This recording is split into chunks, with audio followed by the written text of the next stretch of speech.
Olá, meu irmão. Olá, minha irmã. Você que é um líder, uma líder de sucesso. Parabéns. Estamos aí na nossa segunda aula. Como nós dissemos antes, nós vamos agora dar continuidade nesse gráfico aqui. Deixa eu puxar minha caneta aqui. E como eu citei, o Diego Maia, ele cita no livro, né, Como Ser um Gestor de Sucesso, da editora Alta Books.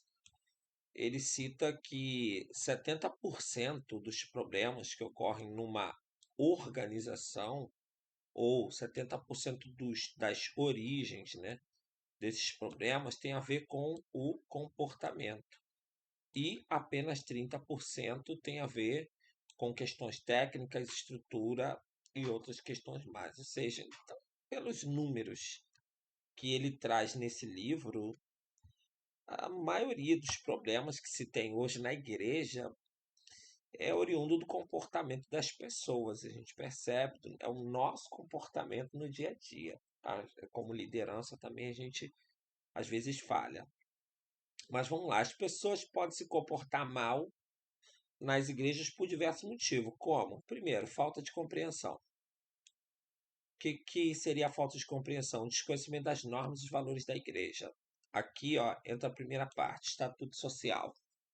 Estatuto social ele deve ser bem elaborado, ele deve ter que estar de acordo com o Código de Processo Civil, com a Constituição Federal.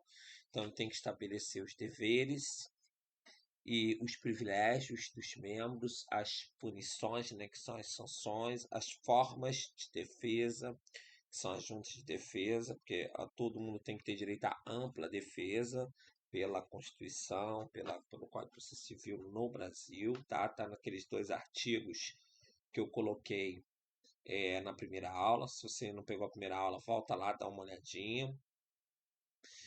E a falta de regimentação interna. O que ocorre hoje? Ocorre que nós citamos normas de boca, oralmente. E tudo aquilo que não está escrito é facilmente torcido, mal compreendido e não tem como consultar. E isso também é um problema, porque na hora de administrar, o que nós percebemos é que, às vezes, a norma até vale para alguns, como ela não está escrito, ela não é aplicada a outros. Aí vai muito de variáveis que eu não vou entrar aqui no mérito nesse momento, tá? Nós temos aí também os conflitos pessoais, que são questões pessoais, né? Desentendimentos com outros membros, que também precisa ser tratado. A gente vai ver que um dos papéis do pastor como administrador seria fazer a gestão dos conflitos, né? E de forma rápida, não permitir que isso cresça, porque quando ocorre um problema entre 2 pessoas, essas pessoas vão envolvendo outras pessoas e esse conflito vai tomando uma proporção a nível total na instituição. Isso em qualquer lugar, não só na igreja. Ocorrem problemas por desinteresse ou desrespeito mesmo, também com a falta de compromisso com a comunidade, com a igreja, né? A falta de valorização, que seria a desvalorização da autoridade da igreja. Isso também acontece. Há pessoas que também não querem se submeter aos princípios estabelecidos pela igreja. Nós temos aí também questões emocionais, pessoas adoentadas pela sua criação, pelo ambiente que cresceram, pelo ambiente de trabalho, pelo momento que vive, talvez uma dificuldade financeira, uma enfermidade, um problema pessoal. Essa pessoa ela pode estar mal consigo, ela pode estar mal com as outras. É importante ter profissionais tratando das competências pessoais e das competências sociais, nos ajudando a nos relacionar bem conosco e com os outros, né? E qual seria o papel do pastor na administração? Aí nós vamos ver, o papel do pastor na administração inclui, primeiro, guiar a congregação com ensinamentos e valores espirituais, que seria uma liderança espiritual, né?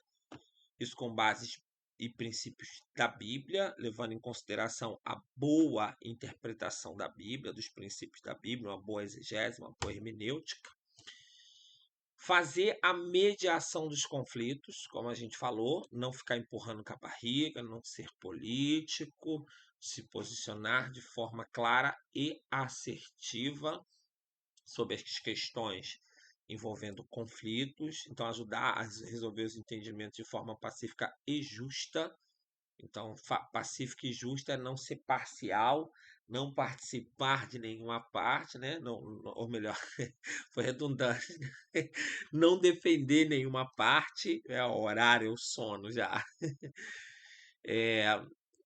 Ter uma boa gestão administrativa, que é fazer a supervisão das operações diárias, incluindo finanças e recursos da igreja. Isso também tem a ver com a elaboração de relatórios e a prestação de contas, como os recursos financeiros arrecadados estão sendo utilizados. Isso também está previsto em estatuto.